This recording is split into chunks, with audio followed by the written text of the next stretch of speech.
আসসালামু আলাইকুম। আমি কলকাতা থেকে এনকে কিচেন বলছি। আমার আজকের রান্না শাহি পনির।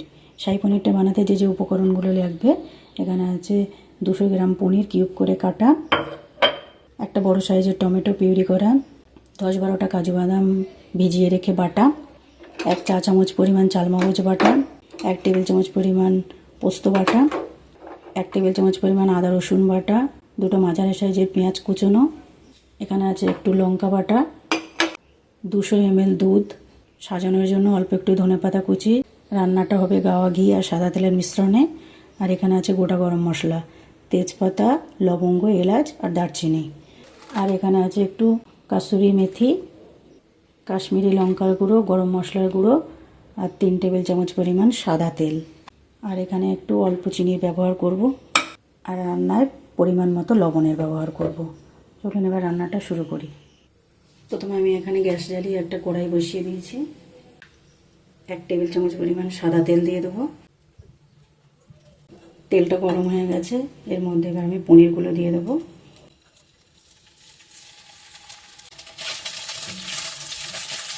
পনির ভাজার পরে শক্ত হয়ে যায়, তার জন্য আমি একটা পেয়ালার মধ্যে একটু উষ্ণ গরম জল নিয়েছি।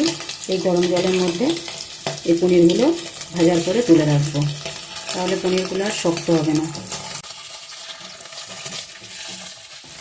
পনিরগুলো আমার হালকা হালকা রং ধরে গেছে, এবার তুলে নিচ্ছি। এবার আমি এটার মধ্যে গাওয়া ঘি দিয়ে দেবো। 2 টেবিল চামচ গাওয়া ঘি দিলাম আর 2 টেবিল চামচ সাদা তেল দিয়েছি। এবার এর মধ্যে দিয়ে দিচ্ছি আমি অল্প একটু চিনি।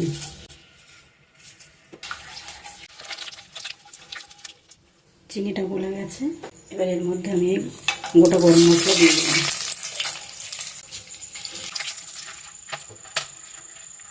মশলা থেকে খুব সুন্দর একটা সুগন্ধ বেরোচ্ছে। এবার আমি এর মধ্যে দিয়ে দেবো এই কুচনো পেঁয়াজ। পেঁয়াজটা হালকা ব্রাউন কালার অবধি ভাজবো। পেঁয়াজটা যখন হালকা হালকা গায়ে রং ধরবে, তখন আমি এর মধ্যে একে একে সব বেটে রাখা মশলাগুলো দিয়ে দেবো। এবার আমি এর মধ্যে দিয়ে দিচ্ছি 1 টেবিল চামচ পরিমাণ আদা বাটা। দিয়ে দিচ্ছি টমেটো বেটে রাখা। দিয়ে দিচ্ছি বেটে রাখা লঙ্কা, 1 চা চামচ পরিমাণ কাশ্মীরি লঙ্কা গুঁড়ো। এবার আমি দিয়ে দিচ্ছি বেটে রাখা কাজু বাদাম বাটা। এই সময় গ্যাসের জালটা একদম আস্তে দিতে হবে। এবার আমি দিয়ে দিচ্ছি একটু লবণ। এবার দিলাম চালমগজ বাটা। এবারে দিচ্ছি পোস্ত বাটা। এবার আমি এখানে কয়েক চামচ দুধ দিয়ে দেবো। মশলাটা খুব ভালো করে কষিয়ে নেব। দেখুন এরকম কষাতে কষাতে মশলাটা তখন তেল ছেড়ে দেবে আস্তে আস্তে।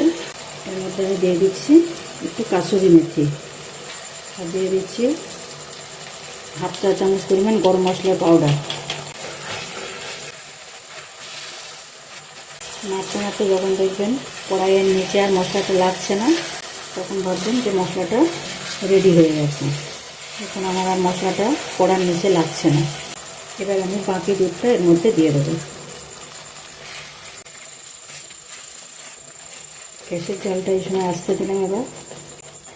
এবার ভিজিয়ে রাখা পনিরটা এর মধ্যে দিয়ে দিচ্ছি।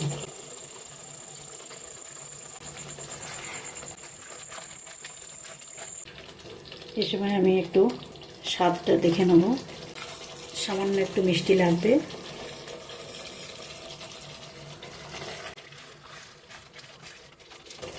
এবার আমি এটাকে ঢাকা চাপা দিয়ে 10 মিনিট রাখবো। ফিরে আসলাম 10 মিনিট পর। দেখুন এখানে আমার মশলা পুরো তেল ছেড়ে দিয়েছে। আমার রান্নাটা পরিবেশনের জন্য একদম তৈরি হয়ে গেছে। এবার আমি গ্যাসের জালটা অফ করে দিচ্ছি। উপর থেকে একটু ধনেপাতা ছড়িয়ে দিলাম।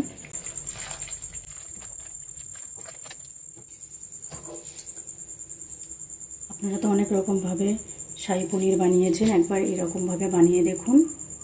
আর এই শাহী পনিরটা নান, পরোটা, পোলাও এসবের সঙ্গেই খুব ভালো যায়। তো আমার এই পুরো রান্নাটা দেখার জন্য আপনাকে অসংখ্য ধন্যবাদ। আর রান্নাটা যদি ভালো লেগে থাকে তাহলে লাইক, শেয়ার আর কমেন্ট করে দেবেন। আর পরবর্তী রেসিপি পাওয়ার জন্য আমার চ্যানেলটাকে সাবস্ক্রাইব করে রাখবেন। ধন্যবাদ।